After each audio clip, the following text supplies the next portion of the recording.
दोस्तों, हम आज के सेशन में बात करने जा रहे हैं शोध प्रारूप के विषय में, रिसर्च डिजाइन के विषय में। शोध प्रारूप या रिसर्च डिजाइन आपने हो सकता है पीजी में या रिसर्च के टाइम ही कहीं पर किसी जगह, अगर इंग्लिश में तो रिसर्च डिजाइन ही बोला जाएगा, हिंदी में शोध प्रारूप के लिए दो शब्द हो सकता है आपने और पढ़े हो तो क्लियर कर देंगे कि दो शब्द कौन कौन से और हैं जो प्रयोग किए जाते हैं। तो शोध प्रारूप को आपने शब्द ये भी सुना होगा, शोध प्ररचना। अगर आपने ये शब्द सुना है, क्योंकि अब एग्जाम ऑब्जेक्टिव हो रहा है, चाहे पीजी हो चाहे रिसर्च हो, ज्यादातर ऑब्जेक्टिव ही मिलते हैं। इसके बाद जब आप यूपी पीएचईएससी का एग्जाम देते हैं या नेट का देते हैं या जेआरएफ के लिए बैठते हैं, कुछ भी करते हैं तो वहां मोस्टली ऑब्जेक्टिव मिलता है। तो आपको ये भी पता होना चाहिए अगर हिंदी मीडियम से है कि इसको शोध प्ररचना भी कहता है, और इसी को ही शोध प्ररचना या इसी को शोध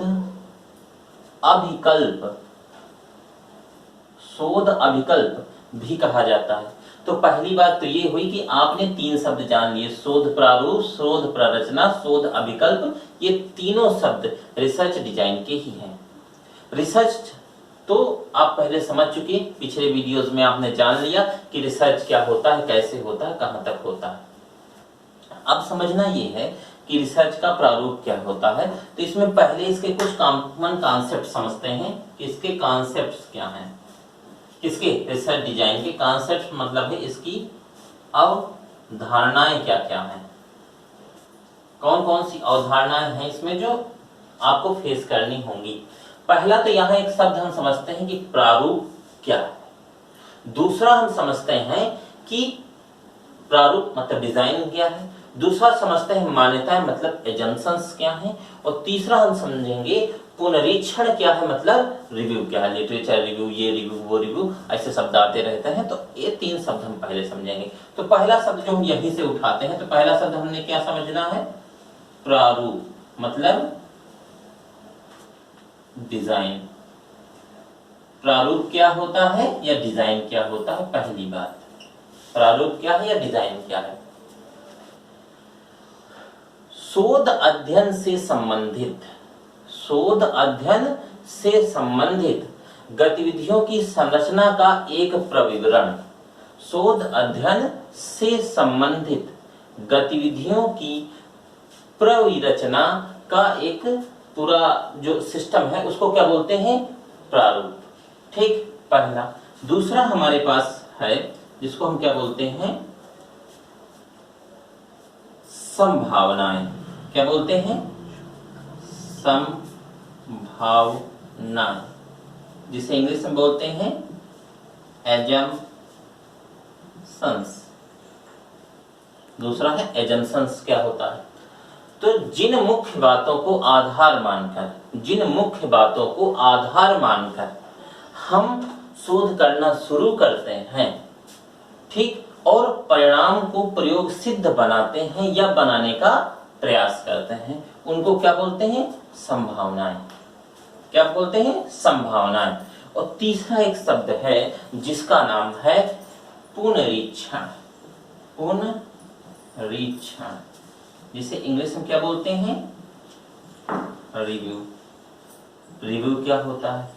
तो जब हम रिव्यू समझते हैं क्या होता है, तो किसी भी घटना को या किसी भी ऐतिहासिक तथ्य को या किसी भी कार्य को, किसी भी क्रिया या प्रतिक्रिया को या तथ्य को, अवधारणा को या वैज्ञानिक किसी भी शोध को, किसी वस्तु को या यंत्र को जब हम पुनः दोहराते हैं तो वो क्या कहलाता है? पुनरीक्षण या रिव्यू कहलाता है। यह एक छोटी सी बात आपने समझी होगी।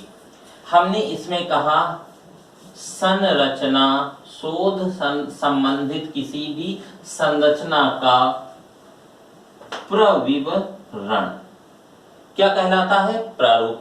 जो आपको समझना है लिखते समय भी, ऑप्शन को टिक करते समय भी, ठीक है। दूसरा है संभावना। क्या है? जहां किसी भी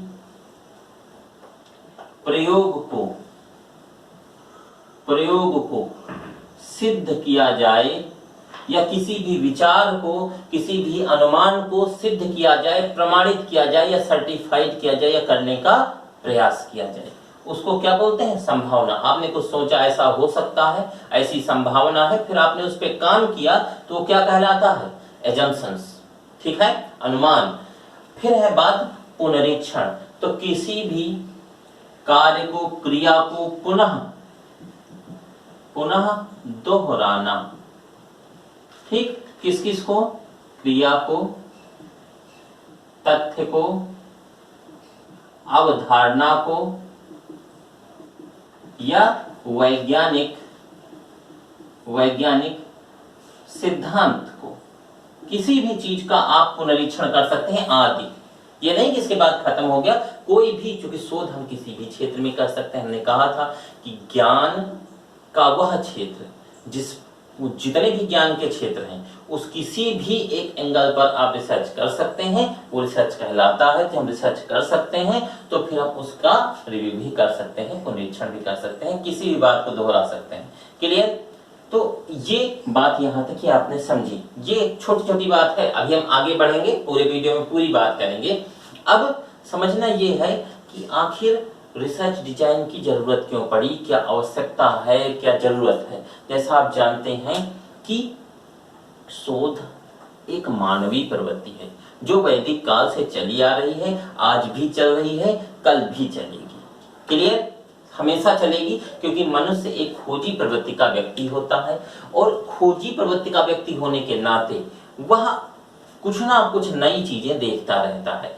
अब ये जो एक जटिल संरचना होती है, क्या? शोध प्रारूप एक जटिल प्रक्रिया है, और यूं ही नहीं सिर्फ प्रक्रिया है, एक जटिल वैज्ञानिक प्रक्रिया है शोध प्रारूप। अब इसको प्रयोग सिद्ध बनाने के लिए हम प्रारूप, फिर संभावना, एजम्पशंस लेते हैं, रिव्यूज लेते हैं, और इस हिसाब से धीरे धीरे हम आगे की ओर चलते रहते हैं। तो अब इसको हम करने के लिए कुछ एकाएक नहीं हो सकता। हमें यदि कुछ भी बनाना है, पहले हमने टॉपिक डिसाइड किया कि हमको इस टॉपिक पे काम करना है, फिर हमने उसका प्लान बनाया, फिर उसे मूर्त रूप देने के लिए प्रयास करेंगे। ऐसा स्टेप बाय स्टेप आगे चलेंगे, मतलब जो भी कुछ होगा वो सब कुछ योजनाबद्ध तरीके से होगा, तो वो हमारा प्रारूप कहलाता है। अभी आपने कॉमन सी बात देखी कि प्रारूप क्या है, संभावनाएं क्या है, और उसकी पुनरीक्षण की प्रक्रिया क्या है। मीन्स आपने सबसे पहले उसका डिजाइन, एजम्पशन एंड रिव्यू की छोटी छोटी बातें आपने समझी। अब हम आगे इसी में बढ़ेंगे और बात करेंगे एक छोटा सा एक खाका नुमा कि आखिर शोध प्रारूप में कौन कौन सी तथ्य को हम रख सकते हैं। तो सबसे पहली बात करते हैं रिसर्च डिजाइन। किसकी बात करते हैं? Research design. जब हम बना रहे होते हैं किसी भी तथ्य का या किसी भी विचार का, अवधारणा का या क्रिया का या सिद्धांत का, तब हम क्या करते हैं, जिसे हम कहेंगे क्या?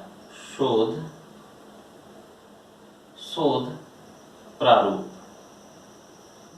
हमने पहले भी कहा है दोस्तों कि जरूरी नहीं है कि अगर हिंदी में लिखा मिले तो प्रारूप मिले। आप लोग शोध के अभ्यर्थी हैं, इंग्लिश में मिलता है, वेरी गुड है, हिंदी में मिलता है, वेरी गुड है, क्योंकि नॉर्दर्न एरियाज में हिंदी का चलन है, ज्यादातर हिंदी मीडियम के ही आप अभ्यर्थी हैं। यदि कोई इंग्लिश का है तो उसका भी काम चल जाएगा रिसर्च डिजाइन से। और तो हिंदी में याद रखना, इसे शोध प्ररचना भी कहते हैं। कई बार ऐसा हो जाता है कि हमारे हिंदी में ही, हिंदी वाला सेशन ही देख रहे होते हैं, उसको पलट कर इंग्लिश में जाना अपने लिए थोड़ा असहज होता है, तो इसे शोध प्रारूप को शोध प्ररचना या शोध अभिकल्प भी कहते हैं। इसमें कोई घबराने की बात नहीं है। इसके कौन कौन से बिंदु होते हैं, इन पे हम चर्चा करते हैं। तो देखेंगे, पहला इसका जो बिंदु है उसको हम कहते हैं शोध समस्या। क्या कहते हैं? शोध समस्या। दूसरे को हम कहते हैं शोध प्रकृति। क्या कहते हैं? शोध प्रकृति। तीसरे को हम क्या कहते हैं? शोध उद्देश्य। हम पूरी बात करेंगे दोस्तों, एक एक बात आपको बताएंगे कि समस्या क्या है, प्रकृति क्या है, उद्देश्य क्या है। और चौथा है जिसे हम कहते हैं शोध परिकल्पना। क्लियर? मतलब पूरी बात बाकायदे आप लिखते जाएं या स्क्रीनशॉट लेते हैं तो स्क्रीनशॉट लेते रहेंगे। बिल्कुल, शोध परिकल्पना। कितनी बातें हुई? 4। इन चारों की इंग्लिश में भी नाम लिख देते हैं, क्या किसके नाम है। तो पहला शोध समस्या। शोध समस्या को इंग्लिश में बोलते हैं रिसर्च प्रॉब्लम्स। क्लियर? शोध प्रकृति को क्या बोलते हैं? इसको बोलते हैं रिसर्च नेचर। शोध उद्देश्य को क्या बोलेंगे? इसे बोलेंगे रिसर्च एम। ठीक, रिसर्च एम। और शोध परिकल्पना को क्या बोलेंगे? Research hypothesis. क्लियर? इतने के बाद अब इसको यूं कर लेते हैं।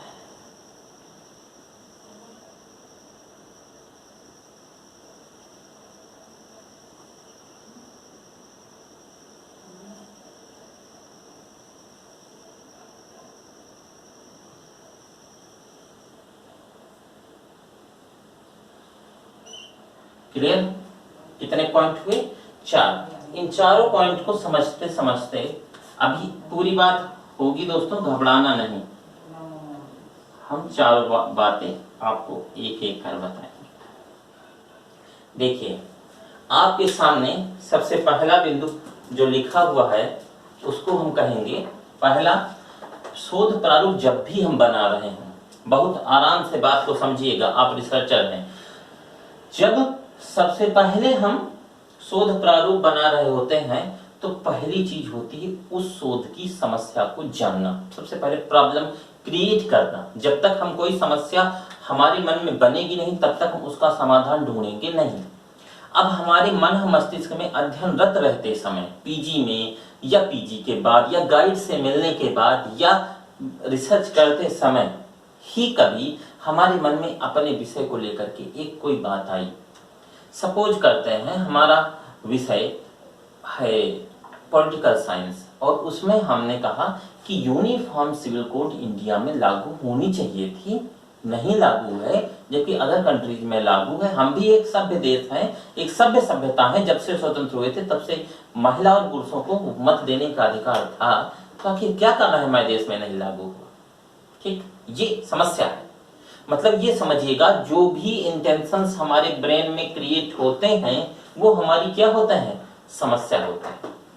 अब जब हमने समस्या को जान लिया कि आखिर हमारी समस्या क्या है, मतलब समस्या मतलब ये ना समझिएगा कि समस्या मतलब कोई प्रॉब्लम, ऐसी प्रॉब्लम होगी जो हमको टेंशन में डाल देगी। ना ना ना, तनाव हमें होगा लेकिन वो सकारात्मक होगा, नकारात्मक नहीं। मींस पॉजिटिव टेंशन होगा, निगेटिव टेंशन नहीं होगा। प्रॉब्लम जो है उसको पहले पहचानना कि हमारी मूल समस्या क्या है, उसकी तह तक जाना है हमें, और पूरी उसी पर हमें एक ही तथ्य के परितः उसे ही दोहराना है। जैसे आपने सुना था रिसर्च, पुनः पुनः खोज करना, उसी को बार बार, उसी को कुरेद कुरेद करके उससे ही तथ्य निकालना है हमें। तो पहली बात हमें समस्या का पता लगाना है, जो पहला पॉइंट है हमारा। समस्या का पता लगाया हमने, पहला काम। दूसरा काम क्या हुआ कि शोध की प्रकृति, रिसर्च ऑफ नेचर, जानना कि हमारा जो शोध होना है उसका कैसी प्रकृति है, उसके गुण क्या हैं, उसके दोष क्या हैं, उसकी क्या क्या क्या और उसमें हम जोड़ सकते हैं अपने तथ्य, क्या हम नवीनता उसमें प्रदर्शित कर सकते हैं, क्योंकि नवीन तथ्य तो हमें जोड़ने हैं। ये तो आप जानते हैं भाई, हमने लिटरेचर रिव्यू किया, दूसरे का साहित्य हमने पढ़ा, पुस्तकें पढ़ी, हमने 15 पुस्तकें पढ़ी, हमने 10 पढ़ी, हमने 50 पढ़ी, हमने 200 पढ़ ली। भाई हम ज्यादा जानकार हैं, हमने कितनी पढ़नी तो क्या करेंगे, हम दूसरे का उठाकर डाल देंगे तो यूजीसी केयर लिस्ट में हम फिर फंस जाएंगे, फिर प्लेगरिज्म हमारे ऊपर आ जाएगा, साहित्यिक चोरी हमने की। तो ये सबसे बचने के लिए, प्लेगरिज्म भी हम पे ना हो तो हमें अपने नवीन तथ्य भी तो जोड़ने हैं। भाई लिटरेचर रिव्यू करेंगे, दूसरे का रेफरेंस डाल देंगे संलग्न में कि हमने संदर्भ दे दिया, हमने दूसरे का ये कॉपी किया है, नंबरिंग देते चले गए। भाई अच्छी बात है, लेकिन वो शोध की प्रकृति, रिसर्च का नेचर आपको जानना होगा कि हमारा शोध जो होगा उसका क्या क्या कैसे कैसे होना है। फिर है उसके एम्स। एम हमें खुद डिसाइड करना होता है। ये न सोचिएगा कि एम कहीं से बन के आता है। जैसे अभी हमने कहा पॉलिटिकल साइंस का एक वो उदाहरण लिया था कि यूनिफॉर्म सिविल कोड पूरी कंट्री में लागू हो जाए, ये हम सोचते हैं। तो इसका मतलब यदि हम ये सोच रहे हैं तो पूरे देश में लागू हो जाए, तो हम इसके निष्कर्ष पे पहुंचेंगे, कंक्लूजन पहुंचेंगे और बताएंगे कि क्या इसके बेनिफिट्स हैं और क्या इसकी मेरिट है, क्या इसकी डेमेरिट है, क्या इसके गुण है और क्या इसके अवगुण है, ये भी तो हमें बताना होगा। तो हमारा उद्देश्य क्या है? हमारा उद्देश्य है कि पूरे देश में यूनिफॉर्म सिविल कोड लागू हो, एक देश एक शासन होना चाहिए। अच्छी बात भी है। तो अब जो भी हमने सोचा है, जो कुछ भी हम सोच रहे हैं, जो भी हमारी अवधारणा है, वो उसको सही करने के लिए तो ये जो कुछ भी हो रहा है उसको सही करने के लिए, जो कुछ हो रहा है उसे सही करने के लिए आपको खुद से उद्देश्य तय करना है। कुछ लोग गाइड के भरोसे रहते हैं कि गाइड हमें उद्देश्य दे देगा, उद्देश्य नहीं देगा, वो आपको गाइड करेगा। जो आपका उद्देश्य वहां तक पहुंचने के लिए आपको शॉर्टेस्ट वे बताएगा, तो आप उससे पहुंच जाएंगे। तो उद्देश्य आपने तय किया, फिर है परिकल्पना आपने की उसकी। परिकल्पना, देखो कल्पना तो ठीक थी, कल्पना थी, आपने उसको एजम्पशन किया, संभावनाएं क्या है, लेकिन बात आती जहां परिकल्पना की, मतलब कल्पना के परि मीन्स होता है चारों तरफ, सराउंडिंग ऑफ दैट थॉट, उस विचार के परितः आपने क्या चिंतन किया। चिंतन इंसान का एक मौलिक गुण है, व्यक्ति का, जो भी मनुष्य है उसका चिंतन एक मौलिक गुण है। लेकिन चिंतन और परिकल्पना मीन्स थिंकिंग और हाइपोथेसिस में जमीन आसमान का अंतर है। थिंकिंग कोई कर सकता है, थिंकिंग रिक्शा चलाने वाला कर सकता है, थिंकिंग साइकिल चलाने वाला कर सकता है, लेकिन हाइपोथेसिस सब्जी बेचने वाला थिंकिंग कर सकता है, हाइपोथेसिस नहीं, सोच सकता है, चिंतन कर सकता है, लेकिन परिकल्पना संभव नहीं। वो एक रिसर्चर का गुण है, वो एक शोधार्थी की बात है। अब देखना यह है कि परिकल्पना जब आप करते हैं तो आप क्या सोच सकते हैं, कहां तक सोच सकते हैं। अच्छा, उसमें एक शब्द भी पढ़ा होगा, आगे भी जब हम हाइपोथेसिस की बात करेंगे तो हम आगे भी बात करेंगे कि हाइपोथेसिस में एक कंडीशन होती है, इसको बोलते हैं नल हाइपोथेसिस, शून्य परिकल्पना, कि कहीं ऐसा तो नहीं जो हमने सोचा है वो हो ही नहीं सकता।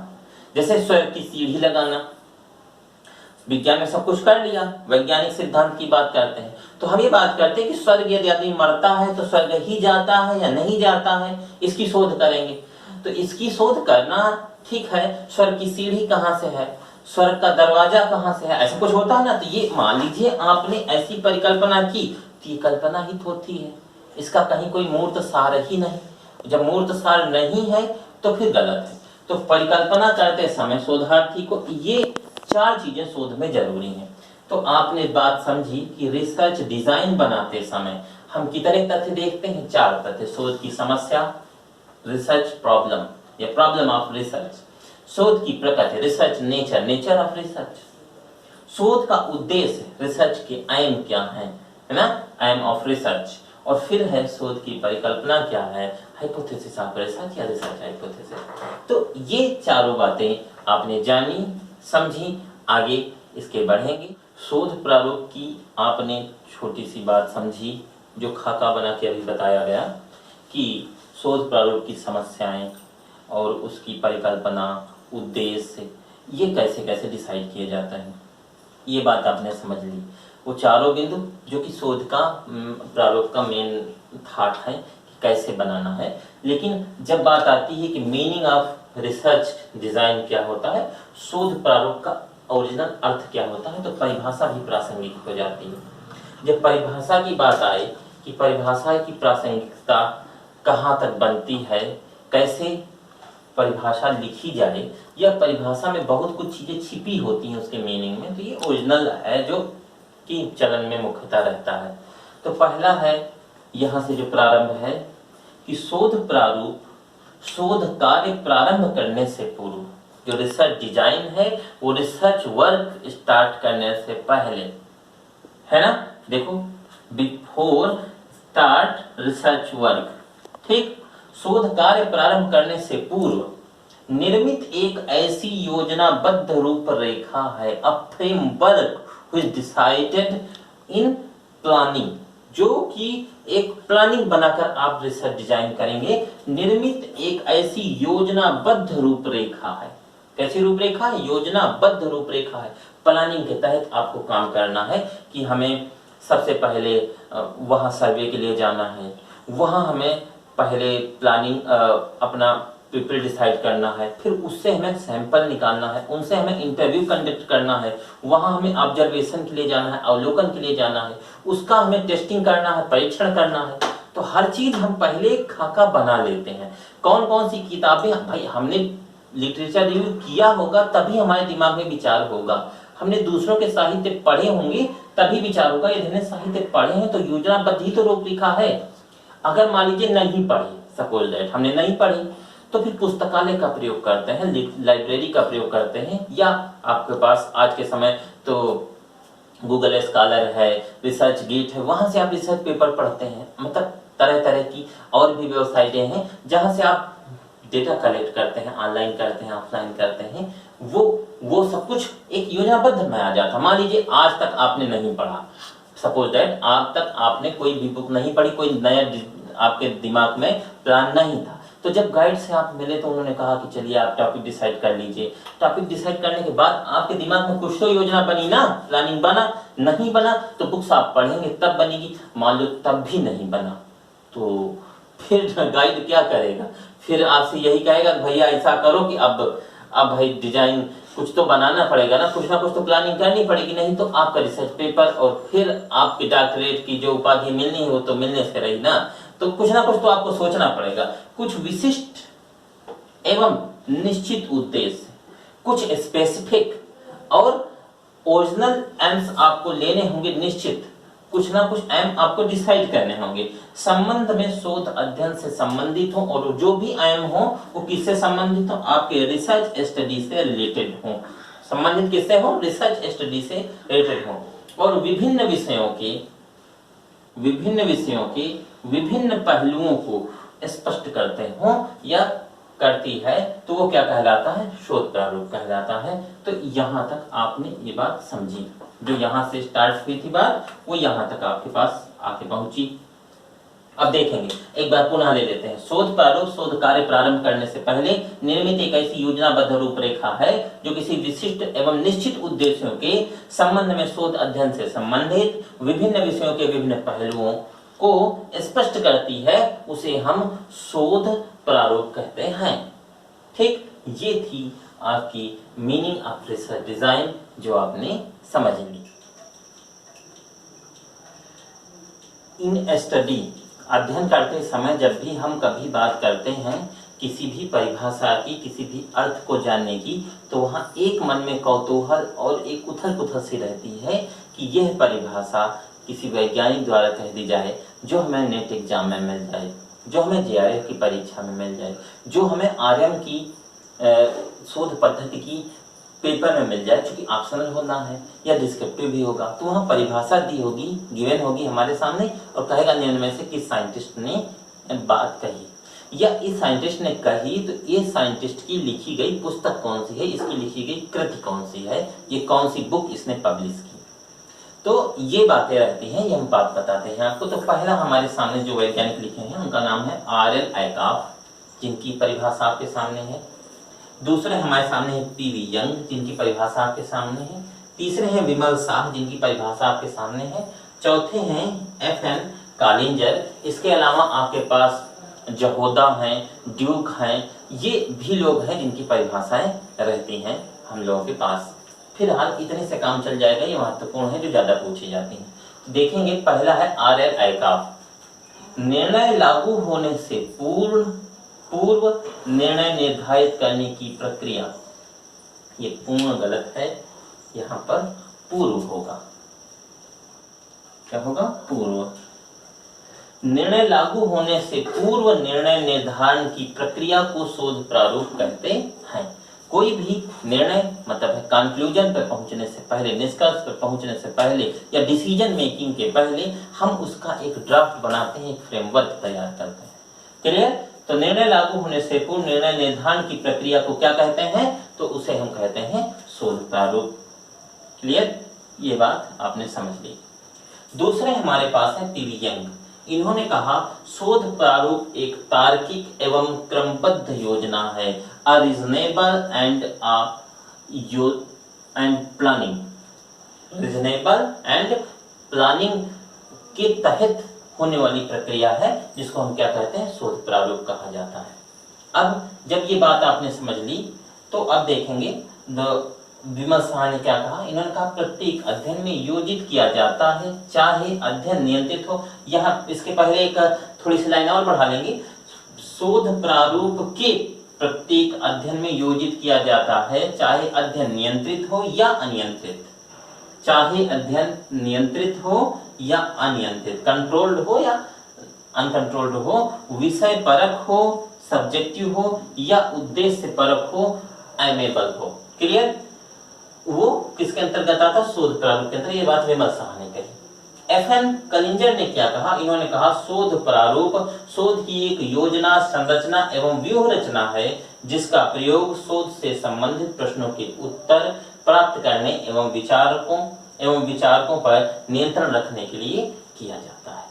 ये जो बात आपने समझ ली, तो ये तो परिभाषाएं थी। यहाँ अब क्वेश्चन ये बनेगा कि ये जो परिभाषा गिवन है, जो इन्होंने दी, इनकी पुस्तक कौन सी थी? तो पहले हमारे सामने है RL एकॉफ।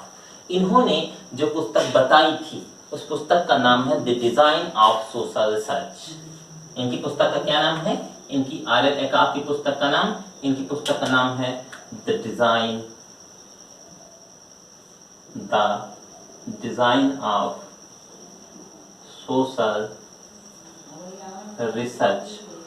सोशल रिसर्च पुस्तक है किसकी? RL एकॉफ की। PV यंग की पुस्तक कौन सी है? तो PV यंग की जो पुस्तक थी उसका नाम है scientific survey.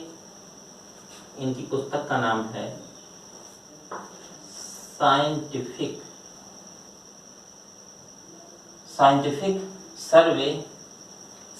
Survey and research. Scientific survey, ये कहाँ से लिखते हैं, एंड आ जाएगा, छोटा छोटा लिख रहे हैं, आ जाएगा रिसर्च। क्लियर? रिसर्च आ गया। विमल शाह की पुस्तक का क्या नाम है, जो इन्होंने पुस्तक लिखी थी? इनकी पुस्तक कई बार पूछी गई है।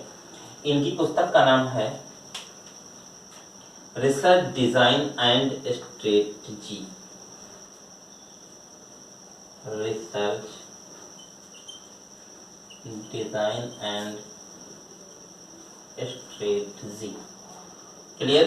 FN कलिंजर की पुस्तक का क्या नाम है? FN कलिंजर की पुस्तक का क्या नाम है? तो FN कलिंजर की पुस्तक, देखो एक एक पुस्तक लिखते जाएंगे। पहली the design of social research किसकी है? तो RL एकॉफ की है। साइंटिफिक सर्वे एंड रिसर्च किसकी है? तो PV यंग की है। रिसर्च डिजाइन एंड स्ट्रेटजी किसकी है? तो विमल शाह की है। ये हमने नीचे लिखी है। FN कलिंजर की भी हम नीचे लिख देते हैं। तो FN कलिंजर की पुस्तक का नाम है foundation of behaviour research. Foundational behaviour of research. ये किसकी पुस्तक है? तो FN कलिंजर की। ये नीचे बुक्स लिखी हुई हैं भैया, ये क्लियर? इन्हें लिख जरूर लीजिएगा। एक बार पुनः दोहरा देते हैं। RL एकॉफ, जिन्होंने परिभाषा दी थी निर्णय लागू होने से पूर्व निर्णय निर्धारित करना शोध का प्रारूप है, उनकी पुस्तक में जिसमें ये बात कही गई थी उसका नाम था the design of social research.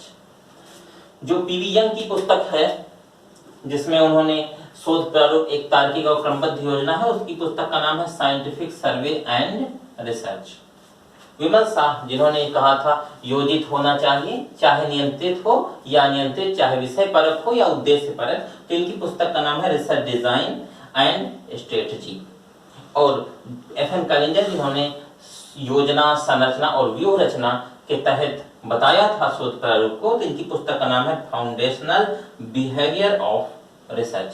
तो ये पुस्तक आपने जान, ये बुक्स आपने जान ली और आपके सामने परिभाषा आ गई, आपने मीनिंग कायदे से समझ लिया। और इसी हिसाब से ड्यूक, जहोदा, कुक, इन्होंने भी परिभाषाएं दी थी कि उनकी परिभाषाएं उतनी महत्वपूर्ण नहीं है। आप गूगल कर भी सकते हैं, अगर बहुत जरूरत हो तो मिल जाएंगी और भी बहुत सारी परिभाषाएं।